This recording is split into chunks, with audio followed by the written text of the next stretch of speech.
messieurs, dames, bonjour. Vous ne voulez pas vous rapprocher un peu, donc, merci d'être présent. On va vous présenter donc, une solution de traçabilité alimentaire liée au bien-être animal. Donc, je vais d'abord présenter la société que je représente, moi Xavier Lefebvre. Donc, Ubi Solutions, nous travaillons dans le domaine de la digitalisation, de la traçabilité et de la localisation. C'est-à-dire que nous proposons à nos clients des solutions pour tracer tout type de biens, que ce soit des contenants, des biens, des outils, etc. Grâce à toutes les technologies qui existent aujourd'hui sur le terrain, que ce soit du code barre, de la RFID, et de communiquer avec des solutions Bluetooth, du Wi-Fi ou des réseaux objets connectés comme l'ORES Sigfox. Et derrière, on a développé toute une infrastructure permettant de communiquer avec l'informatique de nos clients. Aujourd'hui, on travaille aussi dans vraiment l'objet connecté, c'est-à-dire remonter une donnée terrain, de température, d'hygrométrie, de mouvement, de choc, de taux de remplissage, vers là aussi cette même plateforme logistique qui va nous permettre de communiquer avec l'informatique des clients et de remonter des données.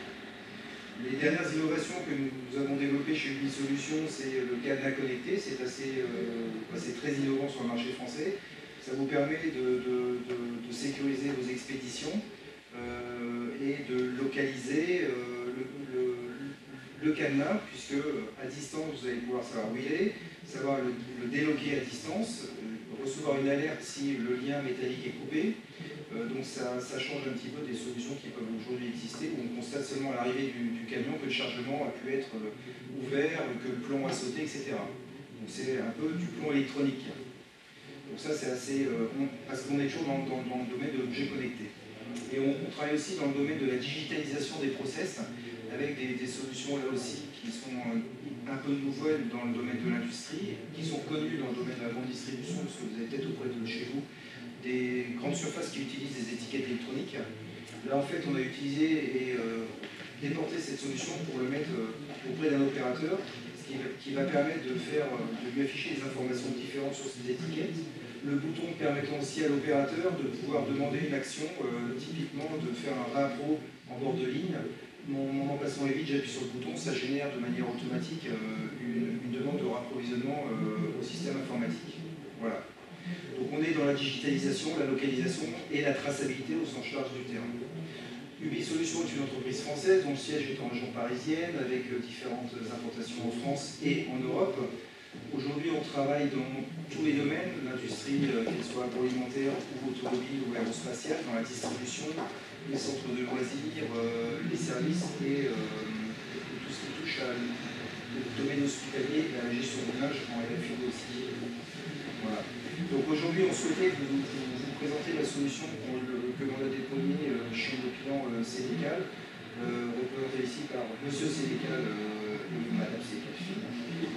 Et on va vous présenter ce qu'on a fait chez eux en matière de traçabilité en production, et puis plus récemment le petit côté bien-être animal qui va permettre d'apporter à qui le demande une visibilité de ce qui est fait, de comment travaille cet industriel. Modeste. Modeste industriel. Donc voilà, donc je vais passer la main à Anne.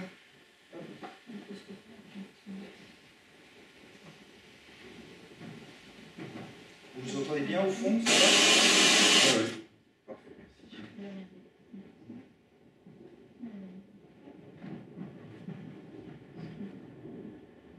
Donc voilà, donc nous, comme monsieur l'a dit, on est là pour représenter la SRL Sénégal.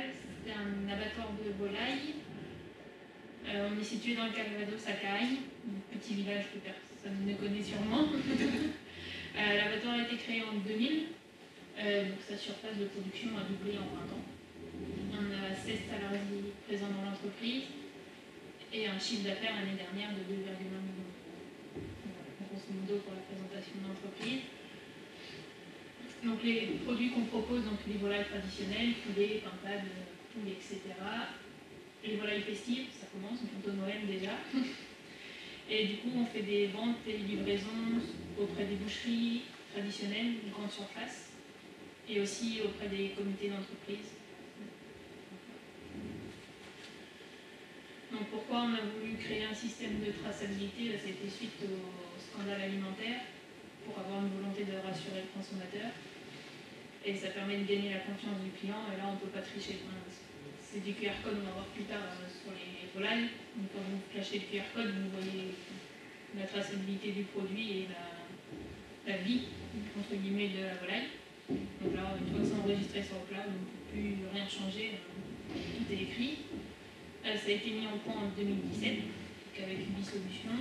Et depuis que ça a été mis en place, on a eu 17% de chiffre d'affaires en plus. Donc on voit bien que le consommateur a la volonté de savoir ce qu'il mange. Alors comment ça fonctionne? Donc c'est par des tags RFID. Ça va être après. Donc là c'est toutes les étapes de création du tag, du début à la fin, quand on a le tag dans la main, jusqu'à la sortie des QR codes en fait d'expédition. Donc c'est à l'aide d'un PDA. Voilà. Ça s'affiche pas. Et voilà, les petits tags, en fait, c'est aimanté et ça suit tout le long de la chaîne. La chaîne de production. Tout le long de la chaîne de production. En fait, le tag est fixé sur le crochet on va aller voir sur lequel est... Après, je passe peut-être pour tout ça, on explique Oui. comment on crée le... Non, il faut survoler là. Donc oui, là, c'est toute l'explication de comment créer un tag avec le nom de l'éleveur. On a les quantités de volailles attendues, quantité de volailles abattues, la date de naissance, parce qu'on n'est pas en label, mais on fait des poulets de plus de 100 jours, donc c'est précis. En donnant la date de naissance, on donne la date d'abattage. Donc ça, ils voient bien que les 100 jours sont respectés. Et tout ça, ça passe par la chaîne via des capteurs qui détectent les tags, et toutes ces informations sont transcrites sur un écran. On le verra après sur la chaîne de production, où les agents qui sont en bout de chaîne voient les volailles qui vont arriver.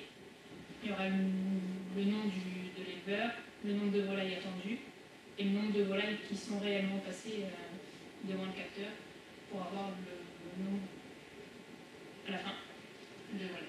Et ça permet aux personnes qui sont au bridage de préparer le matériel, les chariots qu'ils ont besoin, étant donné qu'on voit la quantité de volailles qui vont arriver, et préparer le matériel. Donc voilà comment ça marche au tout début de la chaîne à l'accrochage. Donc on a le tableau, juste ici, avec tous les tags RFID en fonction des volailles. Donc là on a un tag poulet, un tag printal, et en fonction de la volaille qu'ils vont accrocher, ils accrochent le tag. Et après, ils prennent toutes les volailles en rapport avec ce tag-là. Et ce tag-là, maintenant, depuis le mois de juillet, met en route un système de caméra, de vidéosurveillance sur le quai.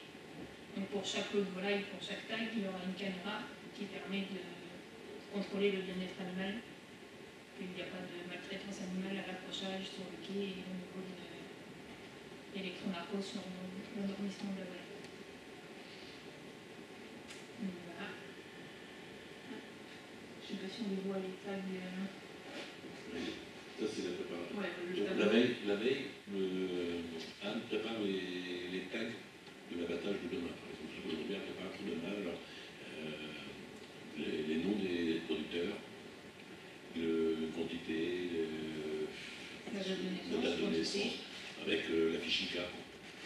Mais là, il n'y a pas de tricherie, quoi. Il ne faut pas tricher. Donc voilà le tableau qu'on voit sur la chaîne de production. Donc vous voyez les de Madame Buté, quantité attendue et quantité réalisée, donc il y en a 25. Parce que des fois, quand on prépare le tag, on ne sait pas forcément combien la dame va nous en amener.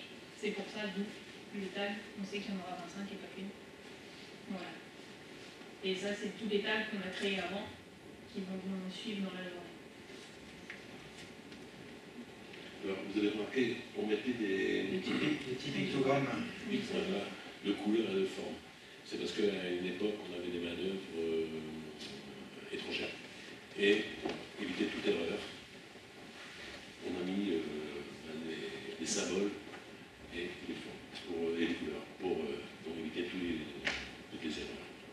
Et puis aussi, sur les personnes qu'on a, même français, qui travaillent sur les quais, c'est pas toujours facile. Et on a voulu simplifier le travail.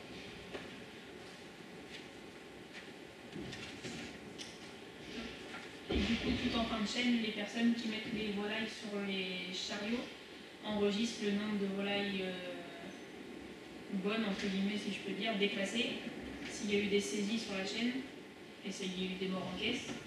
Et tout ça, après, l'éleveur peut le retrouver sur le cloud et peut voir ce que lui, au final, aura en volaille. Et que si jamais il y a eu des volailles, beaucoup de volailles saisies, on peut prendre des photos et lui envoyer directement pour le prouver qu'on n'a pas mis 19 saisies et qu'au final, il n'y en avait pas du tout. Donc il y a toute la traçabilité. Et pour l'éleveur aussi, c'est important de lui prouver qu'on fait les choses bien. Il n'y a pas de souci. Et au moment de l'entrée dans la chambre de ressuyage, on fait l'entrée en chambre de ressuyage sur les tags, parce qu'il faut savoir après qu'on a un temps à respecter pour refaire la sortie de ressuyage. C'est une baisse en température très rapide pour la conservation de la volaille. Et tout ça, c'est marqué après sur le QR code pour les distributeurs.